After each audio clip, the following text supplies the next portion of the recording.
The world of video games has laid house to my life's fondest core memories, whether it be walking into Café LeBlanc in Persona 5, taking your first step into Hyrule Field in Ocarina of Time, walking across the Steeds of Time's chain in God of War 2, and yet before all of those came the start of it all. It was 2009, and 7-year-old me was elated when one day, my dad brought home what seemed to me like God's greatest gift, an old, used PlayStation 1. We weren't exactly the most well-off family, so it wasn't the latest and greatest brand new PlayStation 3 that everyone was raving about, but I couldn't have been happier. The guy who sold it to us tossed in a few games to go with it. Some Tony Hawk, some Spyro, but one in particular stood out to me. A disc stylized to replicate glancing at a speedometer at stupendous speed. It was clear to melonhead child me that this was clearly different to everything else. So with curiosity churning a tale of its own, I tossed it into the old PlayStation, and it hit me like a truck.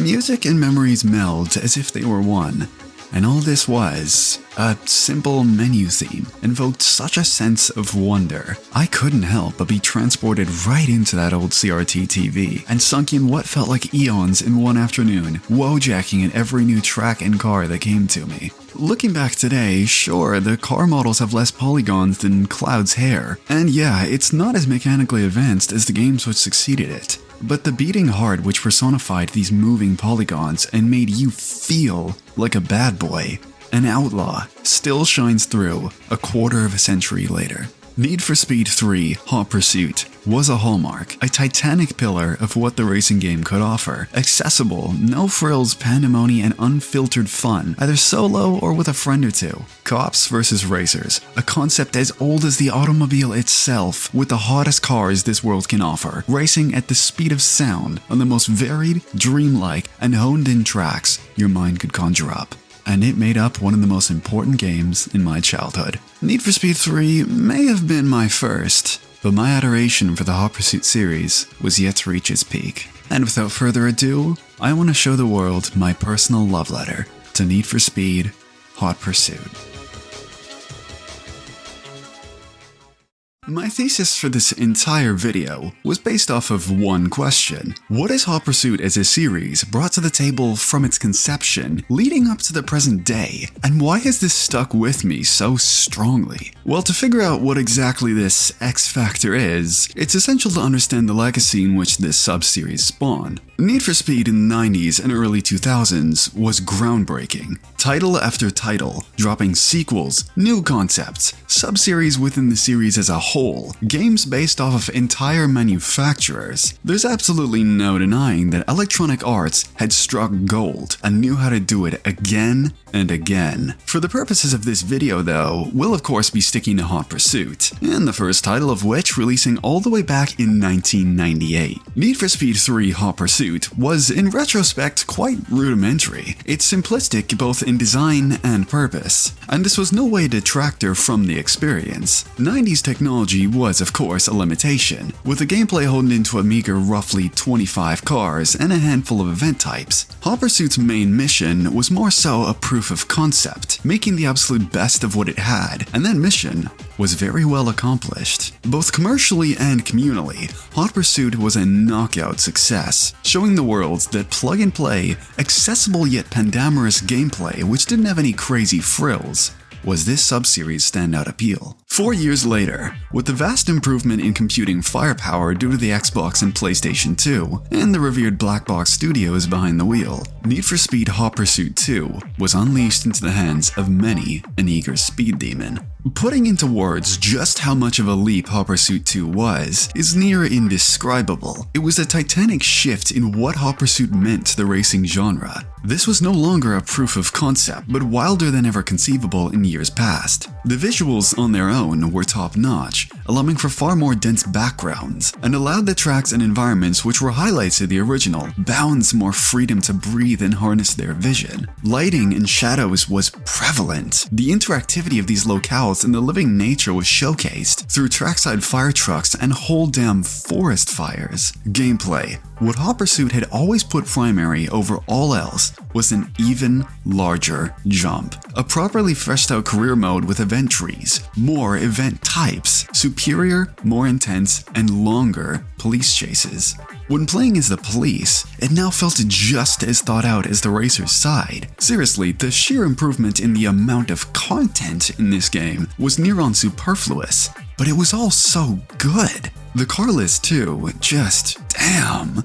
The representation here was phenomenal with Aussie legends such as the Ford TS50, and the best that Europe had to offer with Lamborghini's brand new Murcielago, the Porsche Carrera GT Concept, McLaren F1 LM, Mercedes CLK GTR, and the BMW Z8. Hot Pursuit 2's crowning achievement, though, was not simply the overflow of new content on offer, but its ability to balance all of these new additions with the same low barrier of entry and accessible nature that the original excelled at. Hot Pursuit 2 was simply incredible, and yet this video still is centered around another, a game in which I safely declare one of the greatest racing games I have ever played. And we resume our journey 8 years later. And now for the magnum opus, the culmination and showpiece in which to paint the wondrous world of Hot Pursuit onto a canvas fitting the style and technology of the 7th generation. Hot Pursuit 2010 is the textbook definition of iterative, in the best possible way.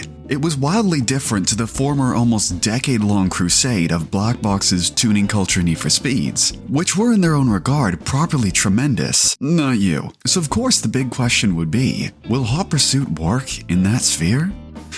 As if you even had to ask. Hot Pursuit may have been thematically different to recent releases, but at their core, it perfectly melded with Need for Speed's appeal. You bought the game, and it was exactly as it said on the tin, with no fluff, and hours upon hours of unique racing bliss was guaranteed. From the box art exuding chaos and thrills, the boot-up screen imitating a police scanner, loading screens calling back to its predecessors, highlighting a key image of the route you're about to race on, and most importantly for Hot Pursuit, the hottest cars that money can buy, complementing adrenaline-fueled and fast-paced drama. It wasn't all familiar though, as the gaming sphere was evolving past stage select style games in which the first 2 games in the series exemplified. Hot Pursuit 2010 adopted the approach of crafting a seamless and all-in-one world, which would lay host to both Criterion's crafted event routes and the choice for player-driven free drive, letting you choose to free roam this giant map as if it was an open world. This was a bold move as, let's face it, having locales that don't have to meld into each other inadvertently gives your team far more creative reign and freedom on executing a crazy vision. So it at first seems like it's a turn-off, yet I'll be damned if it doesn't bring some massive pluses. Gameplay, which this series puts above everything else, had the largest shakeup yet,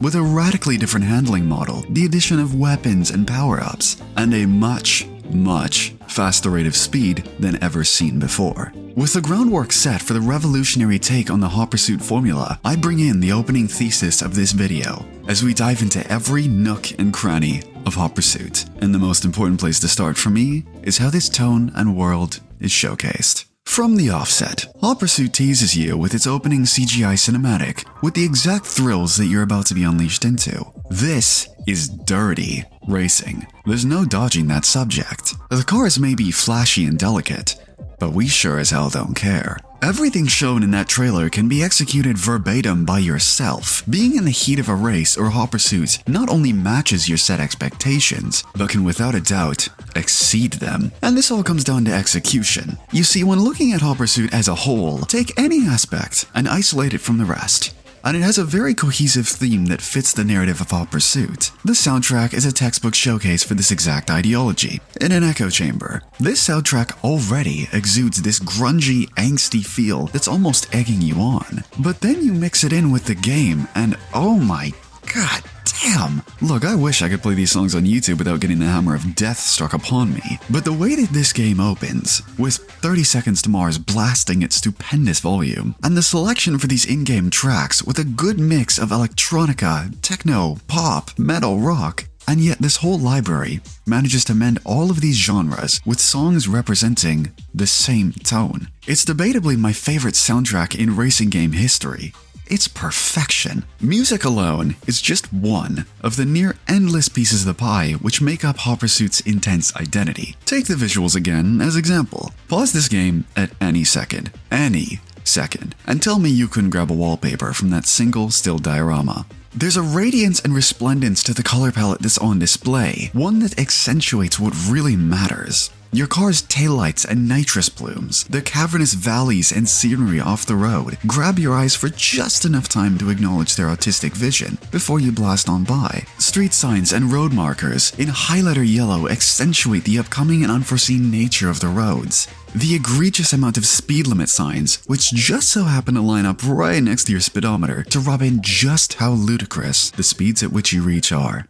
Seacrest County is the finest example that I can think of when it comes to the less is more world design in racing games. Think about how we typically view an open world these days, and you're more than likely envisioning a vast open sandbox in which to barrel around your cars. There's something to commend in the technological advancements that got us to this point, but for my taste, with racing games especially, I've always preferred a healthy amount of what I like to call beauty barriers. What on earth am I talking about? Well, good thing I have a perfect game as example right here. Look at where I've parked my 997 Turbo as example. On one side, we have our driving area, structured strictly for driving, and nothing else.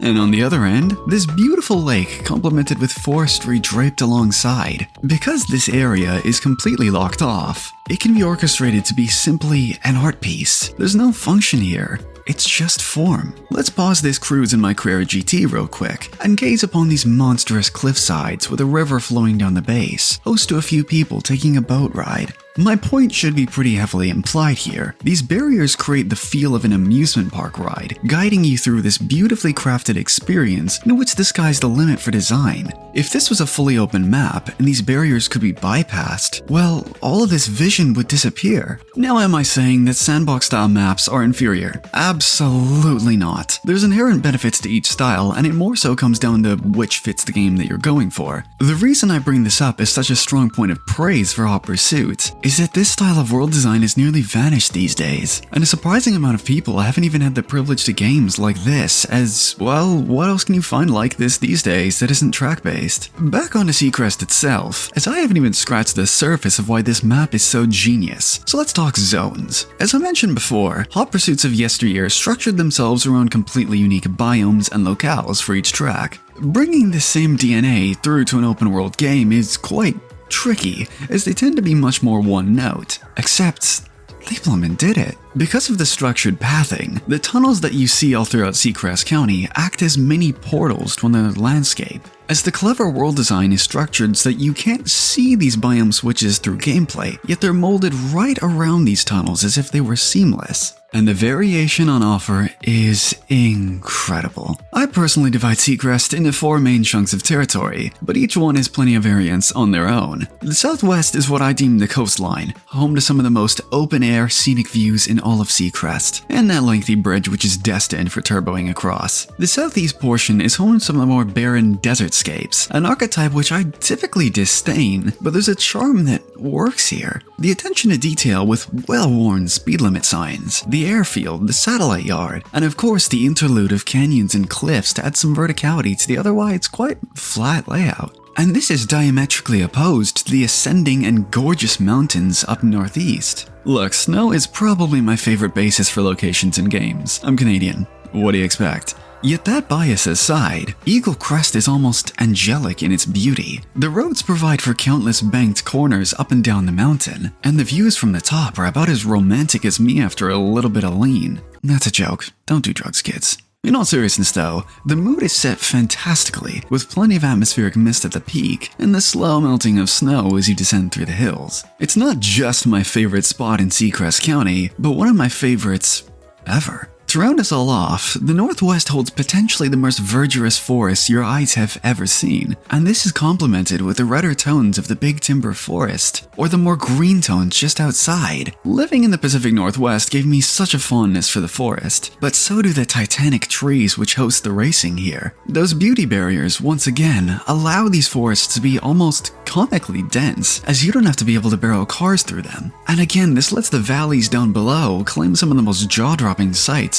in this whole map. All of these zones are great, but what really makes this whole package just work for me is the little touches. Planes and jets flying past, helicopters taking off from their pads, birds flying across the sky. They just give that little extra touch of levity. And I always say, small touches make a world of a difference. All of this said so far, yeah, Seacrest is damn pretty. But is it more than just a pretty face? Well, the short answer is, duh. But hey, short answers are boring. Once again, making an all-in-one map adds another layer of complexity to the Hot Pursuit formula in regards to track design. It's just like taking a track racer and then saying, nope, the next installment is gonna be fully open world. You'd expect it to be terrible, right? Yeah. Hell no, not in this case. For one, there are 0 circuit events in this whole game. No, seriously, when was the last time you played a racing game without lapped events? This choice leads for a point-to-point style exclusively, and that's great if you ask me.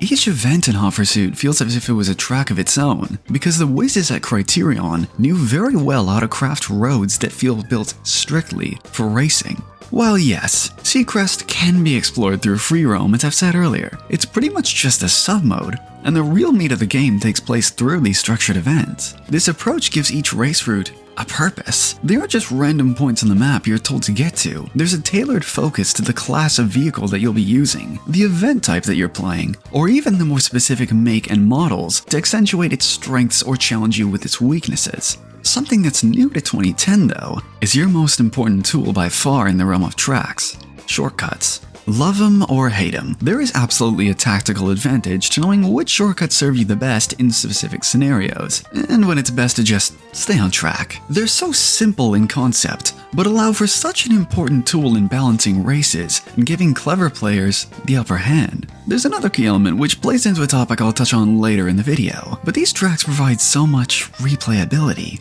by constantly encouraging you to compete not only with your friends, but yourself. And because of the nature of Seacrest, it's not difficult to memorize portions of the map to really hone those skills of yours and become an even faster driver. It should be pretty clear by now that I adore Seacrest County. It's gorgeous, diverse, challenging when needed, nearly unlimited amounts of fun, but most importantly, it keeps me coming back for more and more, years later, and that's about the biggest compliment that I can give a map. A racing world could be the most well-crafted piece of design and style that you've ever driven on, and yet it's worth absolutely nothing if the vehicles which grace the asphalt don't line up. EA Criterion of this era absolutely understood the assignment. Hell, just look at the marketing for this game. They orchestrated a beautiful live-action cinematic chase between a Zonda Cinque and a Murcielago, just to drive across the type of action you'd be getting into in-game. These live-action videos and cinematics also showed up for some of the developers' favorite cars. What you're seeing right now isn't from Porsche. This was Criterion. It's so painfully unnecessary and over the top that this just wouldn't happen without a team of exuberantly passionate people behind it. And whoever at EA sent the A-OK to spend ludicrous money on camera crews and locating these cars for cinematics which were delegated to the damn extras menu. You cheeky lunatic, you. Hot Pursuit wasn't just Criterion's love letter to exotic cars, it was a marriage proposal. That tone that I mentioned earlier, that edgy side, shines through magnificently through every aspect of the cars here. Nothing will match selecting a car for an event and having a ludicrously over-dramatized startup and... Dude. I've also always appreciated the narrator, who gives you a punctual yet interesting synopsis for each car. At a cost nearing $2 million each, only 5 cars were built, which is why the car is named Cinque. There's more details like how the side mirrors are fully rendered even in third person. Your steering animation covers the full range of motion, not just a stiff 90 degrees. These tiny little things on their own go leaps and bounds more than most games these days in terms of giving each individual car personality and identity. Selection is crucial when choosing a fantastic car list. Hot Pursuit games never had the biggest library of cars out there, but what they managed to do is make every single one on their roster one that you wanted to drive. Give me the choice between 700 cars lacking in detail or great selection, or 50 absolutely perfect hand-picked rides, and it's a no-brainer for me. Hot Pursuit 2010 also had a very special ace in its deck in which its predecessors didn't, the dawn of the hypercar. The 2000s laid host to my favorite era of cars in history. Sure, a lot of that is childhood nostalgia, but the landscape was so different back then. Bugatti had just returned with the Veyron, the hypercar as a whole booming in popularity with the rise of Koenigsegg and the boutique supercar niche. All of these concepts were new and daring, unlike the modern day where, you just can't keep up with every new special edition and who's got the top speed record this week, as it's all been so normalized. This translated into Hot Pursuit wonderfully, with the fastest cars in the game truly feeling like pillars of automotive history in the making. It wasn't just the crazy stuff that excelled, however. In the beginners section of the list, attention was still paid to nabbing up the hottest cars in the more attainable realm. Quality across the board is straight A in marks. These cars were all crafted around making you feel like a superhero with every drive, through all senses. Visually, the sense of speed takes your breath away, garnished with taillight trails and a dynamic camera. Through sound, taking inspiration from the real tone of each car's exhaust note, and then turning it up to 11, and when you activate that turbo, it all just clicks.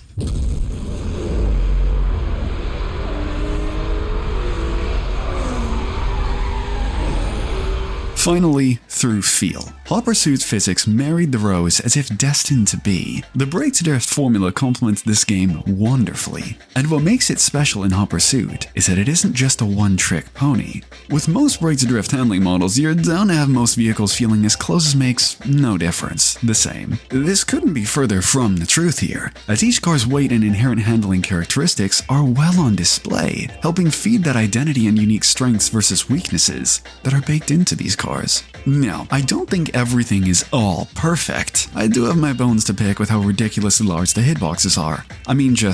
Bro. And there is a lack of initial turn-in response that I feel would be beneficial, yet this was probably reduced simply to allow for more accessible handling. Most importantly for me though, the dichotomy of skill sets in which this physics model fed is arguably its strongest achievement. I'll dive deeper into this topic towards the end of the video, but Hot Pursuit's physics are absolutely pick up and play. Almost like an arcade game. To feel like a driving god, it doesn't take a lot of learning, welcoming in a vast group of beginners. But on the other end, most underestimate the amount of tech and high-level play that's involved with this game. The handbrake, alongside plenty of trigger mashing and mini drifts, learning each route perfectly complements those players with a much higher skill ceiling to really exploit and master the roads. And thankfully, what I love the most about that is that it isn't just straight cheese or BS. It requires actual skill. And this leads directly into my last point here. There is absolutely no upgrade system in Hot Pursuit. Why? Oh, I'll tell you why. Think about every single racing game out today, and tell me how many of them have perfectly balanced meta and multiplayer. Thanks. You just made my point for me. Having such tightly crafted cars allows gameplay in Hot Pursuit to translate specifically to skill, and not simply making things a breeze if you tune your car with the most ludicrous combination of bits and bobs possible. Keep it simple, stupid. Now, am I saying that upgrade systems are a bad thing? No, I'm not that dense. My point is that having no upgrade system in Hot Pursuit allows the developers to craft the most contained and fair racing experience possible. And considering how that's near impossible to find these days, apart from hardcore simulators or racing in highly proficient groups, it's something I wish was around more. That and, it just fits the Hot Pursuit mantra perfectly. No need to overcomplicate anything. This game is simply about the thrill of the race, and doing everything possible to accentuate that fact. Alright, I've said so much throughout this video about just how good Hot Pursuit's gameplay is, but why exactly is that so? Well, I don't want to call it a one-trick pony because it isn't. What Hot Pursuit does, though, is avoid anything that it knows it couldn't nail. Every single mode on offer here matches up to the same qualitative standard as any other. Hot Pursuit has 10. Yeah, you heard me right, 10 event types for you to get your grubby little hands all over. And while yes, okay, some of them may be conceptually derivative of other in-game counterparts, they have their own set of restrictions which just differentiate them enough. Let's start with the foundations and build up to their spin-offs. Races are just about as you would expect on the tin. Since there's no circuit racers in Seacrest, Hot Pursuit's races are 100% point-to-point, and I love that. I've always been more of a point-to-point person regardless of game, and this is the benchmark for why that is. The racing is going to be intense. This is once again a contact sport, and you have the choice of fighting back and knocking away your fellow racers, or driving your wheels off till the finish line. Race has two main spin-offs, with duels and arms races. Duels are the same thing as a typical race, but limited down to a one-on-one showdown. My favorite trait of these duels is that they typically structure themselves on a question, such as seeing if power or handling will reign supreme between a Gallardo and GT500, and they duel it out to see which one can take the win. Arms races are the exact same as normal races, but now you have the ability to use Hot Pursuit's toolbox, and these tools are easily the best new addition over Hot Pursuit's predecessors. Fitting with the theme of gameplay that this series goes for, all of your tools are wicked easy to understand. We all know what a spike strip does, and that turbo makes you wee. I see the rhetoric going around that these just make the game feel like Mario Kart, and to that I say, well, yeah, duh. Have you played Mario Kart? There's a reason it's one of the best-selling games of all time. It's easy to understand, fun as sin, addictive, and even better with friends. A lot of Hot Pursuit's gameplay philosophy is near identical to Mario Kart, though of course with drastically different presentation and tone, but hey, that's a tangent for another time. Back onto the events, let's knock out time trials and rapid responses. These two are the exact same, just with roles reversed. Drive to a point on the map as fast as you can without hitting anything to hit the highest score. It's a concept as old as time, but it'll never not be perfect. It's inherently competition fierce as your opponents are either your friends or yourself, and it's easy to get lost in the cycle of constantly challenging the speed lists for the fastest time possible. There's two last events in the realm of time, and that's both Preview and Gauntlet. Preview is functionally identical to normal time trials, but you won't be doing them in your own cars. Instead, a preview of late game cars to whet your appetite with a side of octane and burnt rubber. It's great for building motivation and encouraging game completion. Gauntlets are the most unique of the time-based game modes, as you'll have access to your toolkit and the SCPD all over you as you barrel towards your finish line. Gauntlets are honestly a great addition, but there's barely any gauntlet events to really let the mode sing, which if you ask me, is quite a shame. This leads us into our final grouping of events, the dirty stuff. Hot Pursuit is the real meat and potatoes of the game as a whole. I mean, it's bloody named after this single event type, so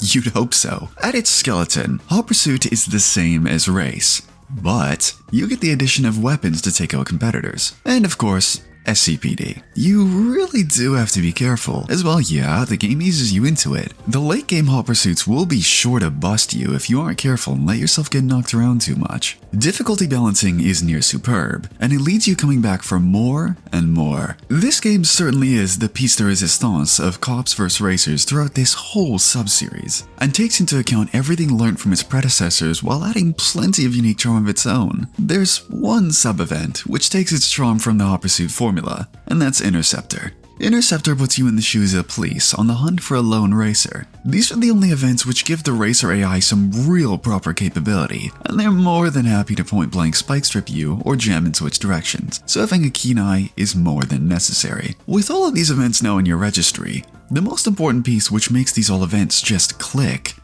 is risk. Hot Pursuit doesn't like to make your life easy. It could be through tricky traffic car spawns, unlucky spike strip hits, or even your opponents getting into cataclysmic accidents where you get caught in the crossfire. Racing is not without risk. It's a dangerous and challenging competition, one that gets heated. Some of these risk factors sure can be crossed down to simply bad luck, but you're challenged mentally through the game itself. Crash cams tend to get a lot of slack, and all of that comes from those lacking in understanding where they come from. Crash cams are punishments and lessons for bad driving. If you're seeing them often enough that it becomes a concern, you haven't been listening to the lessons being taught. The momentary release of control can be seen as a moment of reflection. Figure out what you did wrong and don't do it again. Hot Pursuit wants nothing more than for you to be constantly challenging yourself to become faster and faster. Through the lessons it teaches you, through the constant motivation and egging you on to beat your friends. And when you do beat them, it just straight asks if you want to post it on their speedball and rub it in their face. There's such a joy to this experience when everything clicks, and that joy is something that leads all the way back at the start of this video and my opening thesis. There's something quite unique about who I know that plays Hot Pursuit. Many of my friends are the same as I am. We grew up on racing games and played near everyone out there, but that's not the important bit. There's another camp of my friends who have no real interest in cars or racing as a genre, and yet they like playing Hot Pursuit. Why is this? Well, the answer is honestly very simple. Look at the racing games out today, and think about just how overwhelming they are to a new player. 700 cars, weekly challenges, and battle passes. Why do I have an avatar? Collector screens, completion checklists. Why am I hitting the Shimon? What on earth is a Horizon Arcade? How do I reach this summit, and why are there 10,000 people there? If you haven't been playing these games, all of this is so overwhelming when all you want to do is hop on and do some quick races for a while. Hop on Forza Horizon 5 or the Crew Motorfest and you won't even be able to access all of the online components for at least an hour or two. And even then, you won't have a library of cars to choose from, or know how to upgrade them to be competitive, or why on earth an F350 dually is beating an F40 in a circuit race. It's just overwhelming. These same people hop on Hot Pursuit, and you just understand everything. It's easy to get lost in how little the modern racing game is about racing, and that's where Hot Pursuit excels. The effort put into both having a game all of your friends can understand and have a blast in, regardless of skill level or knowledge, and yet have such great tech that skilled players can take advantage of this is absolutely magnificent. Easy to understand, ludicrously fun, pick up and play, an intensity that no modern release can match. So, what if you find the AI just not fast enough? Maybe the piss-easy gold times aren't pushing you hard enough either. Well, lucky for you, this is where Hot Pursuit Online comes into play, with its most prominent feature being the speed wall, which is essentially just a list of all of your friends' times on certain events. Yet the implementation here is absolutely perfect. Hell, the trailer for the remaster had the speed wall as its selling feature. The game is constantly feeding you info as to what your friends are doing.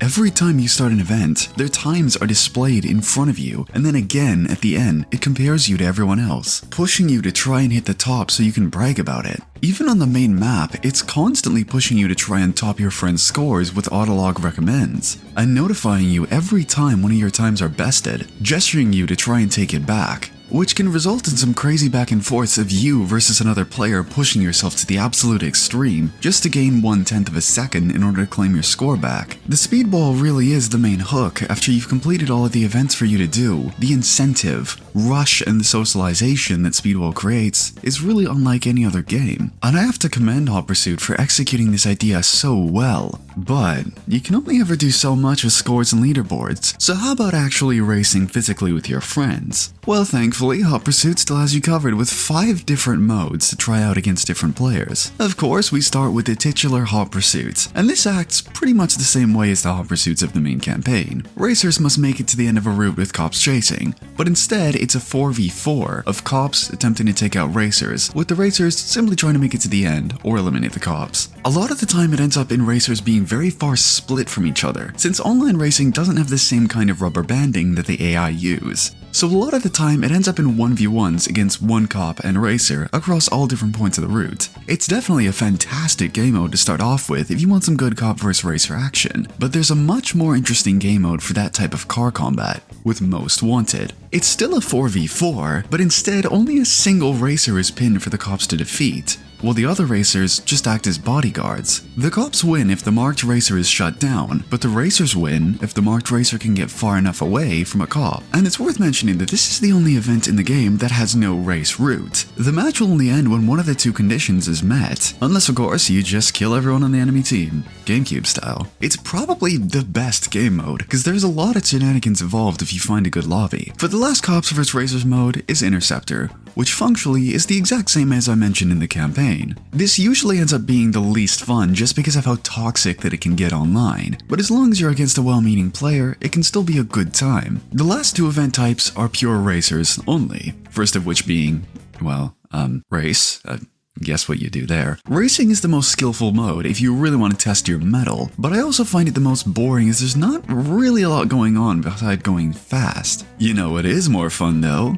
Arms races. Same as races, but instead everyone gets weapons to mess each other over, and it's hilarious. Easily one of the best modes. People EMP dancing in the middle of a race just to get slammed by someone else behind them, with spike strips dropping everywhere in the chaos, taking someone out you didn't even know was there, is an absolute blast. Well, when you're not dying, at least. For a game that's this small in scope, it's amazing how they managed to add 5 whole game modes to try out, all being pretty fun and engaging. And as I said earlier in the video, because of the lack of an upgrade system, balance isn't that much of an issue here, as every car is viable compared to the rest in their class. Sure, some cars will be slightly better, that's just the nature of how things are, but nothing will completely outclass another, so you really can just use your favorites and have success. What is a little unbalanced though are the weapons in online. EMP is very well balanced, but Spike Strip is absolutely insane. The radius is so huge it can just be unavoidable sometimes. You either have to drive way to the side of your opponent to avoid it at all times, or try and get ridiculously close behind them in the hopes that they accidentally waste it and it just flies under you. Then use that downtime to try and deal as much damage as possible. Sure, there is a bit of strategy to how overpowered spikes are, but what is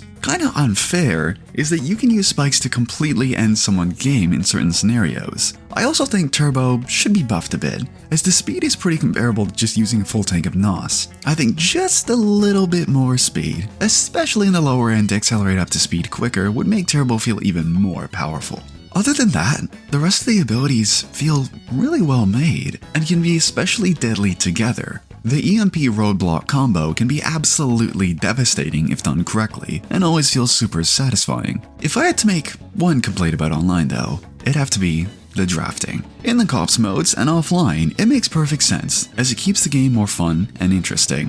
But in the highly competitive and skill-based race mode, drafting is way too strong, and is easily used as a crutch for worse players to take wins when they really shouldn't. Dog. There really should be a toggleable option to turn draft off for racing if players want to have a much more skill-oriented battle, rather than just switching back and forth constantly because of the draft boost. With everything being said, I think that's pretty much everything to go over with Hot Pursuits Online. It's fantastic. All of the moment-to-moment gameplay from the campaign is just amplified, and it's some of the most fun you can have with a racing game. Since competitors like Forza and Need for Speed only ever really have the single race mode, which gets repetitive fast, having this car combat-oriented PvP really is such a blast and a change of pace from everything else in the market today. It's about time to wrap up this video, and I bring back my opening thesis. What is it that made this series stick with me so strongly? And why is it that I, without a semblance of doubt in my mind, crown Hot Pursuit 2010 my all-time favorite Need for Speed? The answer is very simple. Hot Pursuit was a commitment to an ideology lost to time. An ideology that carried with it the DNA and legacy of this genre's pioneers. That of simple, accessible, no-nonsense racers, which weren't afraid to kick your ass. My fondness for the Hot Pursuit nameplate grows ever fonder with how the landscape of racers has evolved. And while I appreciate many of the features and possibilities if the game was on sale today, it's hard to deny how the genre as a whole has been homogenizing and culminating into each series cutting off their own DNA in order to go with the path of the sheep. More than anything, I beg of EA, it's time to stop trying the same thing over and over again and expecting success and being met with anything but. Take a risk, even if it's a one-time thing. Bring back Hot Pursuit. The community is pining for something to shake up the library of festivals on offer, and more than anything, they have the need for speed. Before this video ends, I want to have a bit of a moment with all of you wonderful people who stuck around to the end. We've just crossed the 30,000 subscriber mark, and I am ever thankful for all of your indefatigable support. I truly cannot be thankful enough for all of you. And I wanted to make this video as almost a thank you, not only to just one of my favorite games, but to you. I've been pondering on the future and planning a lot more videos in the style of this one right here. Love letters to my favorite games, mostly racers, but potentially a few others as well. If I'm honest, this video has been one of my all-time favorites to make, and I really hope that that passion shines through and can help carry us on through the future of this channel. Thank you guys so much for watching, and stay safe, stay awesome.